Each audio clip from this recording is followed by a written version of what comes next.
I'd like to thank everyone and the organisers of the meeting for inviting me to speak. My name is Nick Thomson. I'm from the Sanger Institute and the London School of Hygiene and Tropical Medicine. And for many years, I've been fascinated by how we can use genomics approaches to understand both health and disease at the global scale. And that's what I'm going to talk about here. But prior to genomics, like many people, to understand pathogenesis and disease transmission, I was using fairly low resolution now, or relatively low resolution phenotypic and molecular approaches. But with genomics, that's and there are huge limitations to that in what you can do and how you can distinguish, for example, different organisms from each other. But that's no longer a problem now. Genomics is effectively the ultimate resolution. And picking up on some of the words that Milton and Anas said, it is analysis-ready data. It's generic. It crosses domains in terms of being able to link different data types to it. And it offers a real opportunity to create very precise definitions for the organisms that we are interested in tracking and linking. And that's really important.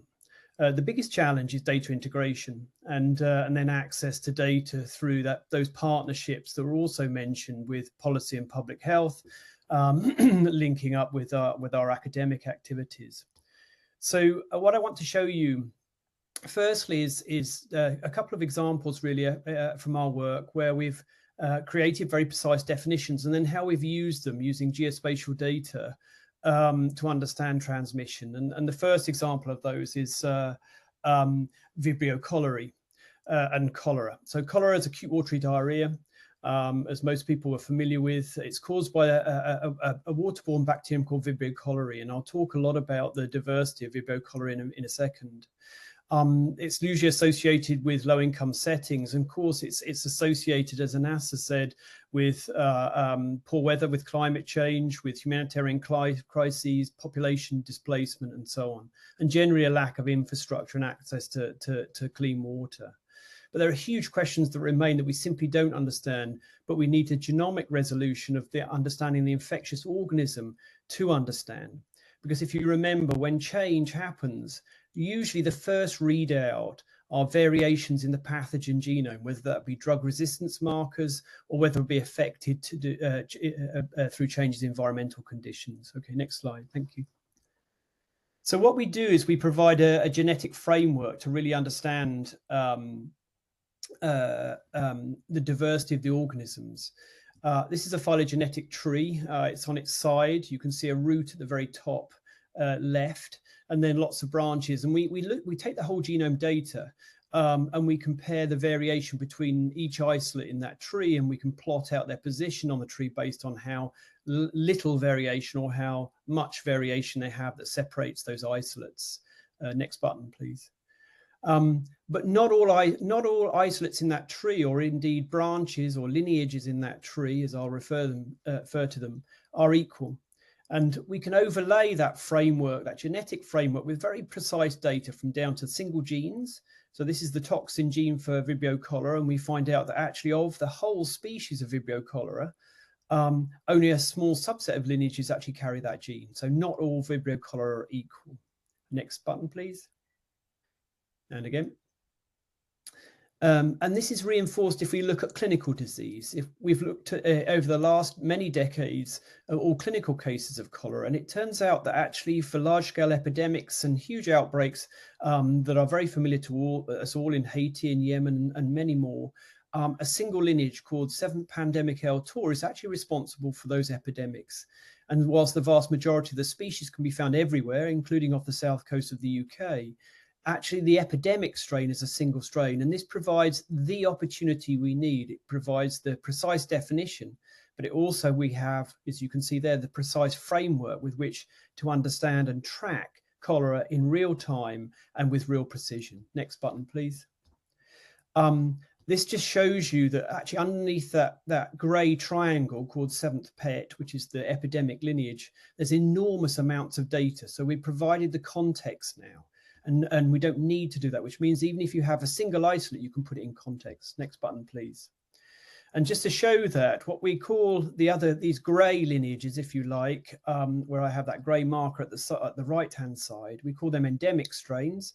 They cause sporadic disease, but not epidemic disease, and they are globally distributed. And I'll show you that between the next button, please.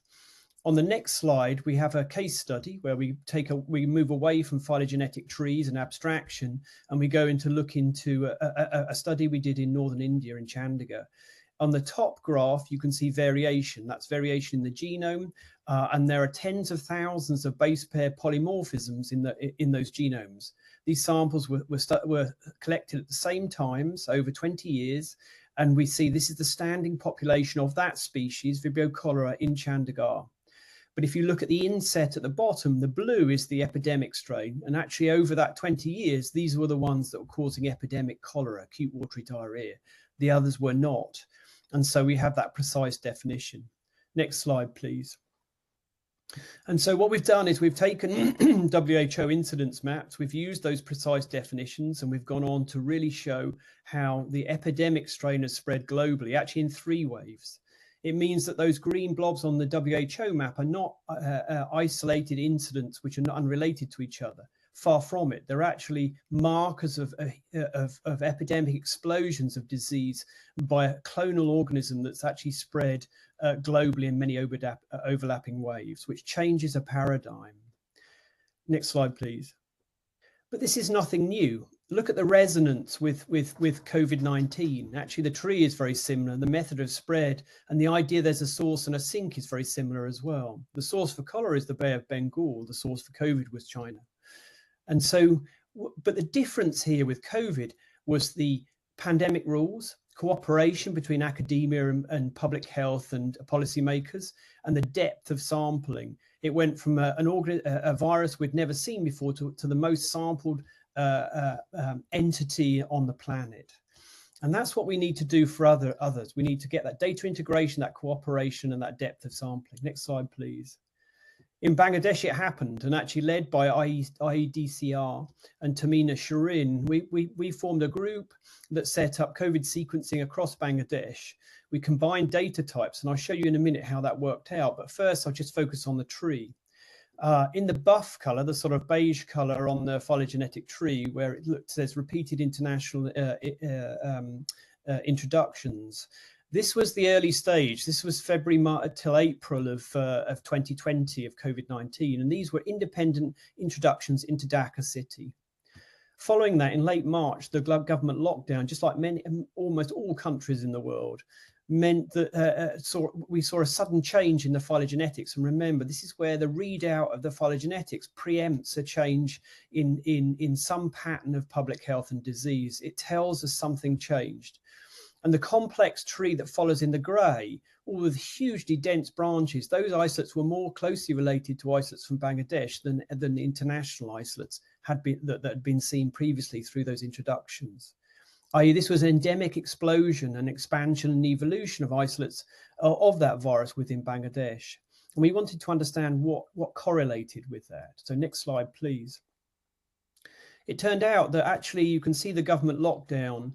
The 0 line is the baseline, and the lines move up and down depending on the variance from baseline. And this is Facebook people movement data, and we use mobile phone data as well to show that actually on the lockdown, people moved out of Dhaka, the red line at the bottom. And so you can see the movement going negative as people move out of Dhaka.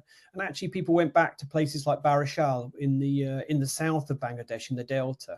So you can see people move out of Dhaka city and move into the surrounding regions.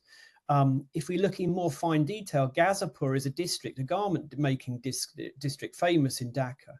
And that's in that sort of very sort of greeny blue going down at the bottom, the second line up. The garment factories closed during the lockdown, but reopened before the lockdown was lifted. And you can see people moving out of Ghazipur and then returning as the garment factories opened. So there was a mass movement out of Dhaka stimulated by the government lockdown. And this appears to be the main driving force in the spread of COVID-19 outside of Dhaka city, locally, where we then saw local evolution before actually strains returning back to Dhaka.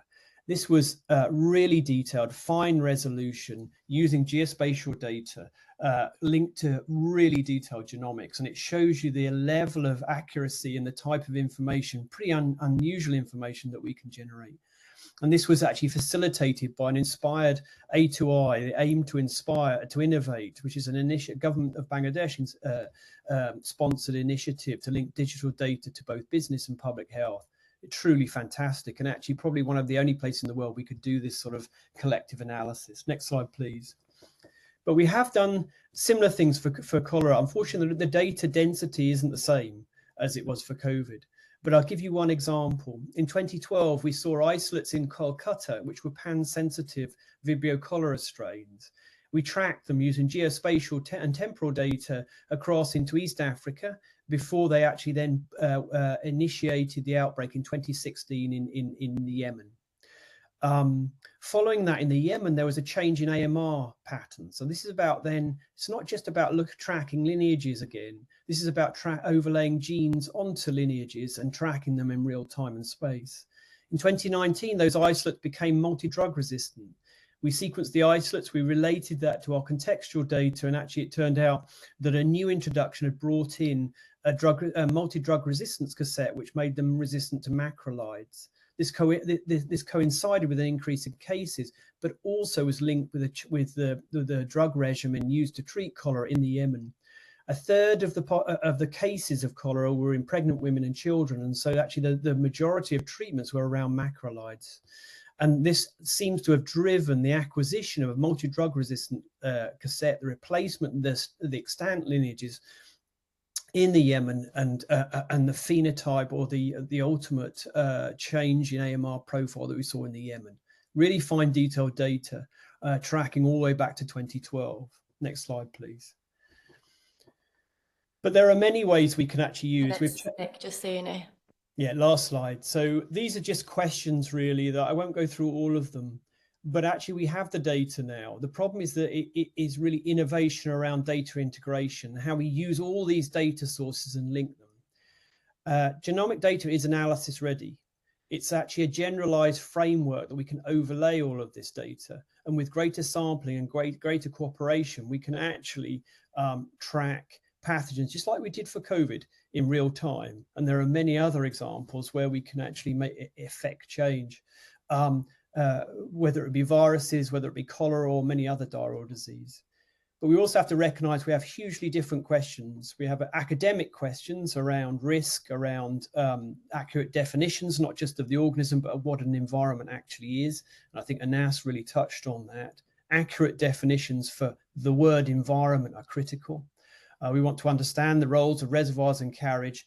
But in public health, the culture is different. The turnaround time and the data you want to analyze is very different. Often it has to be secure.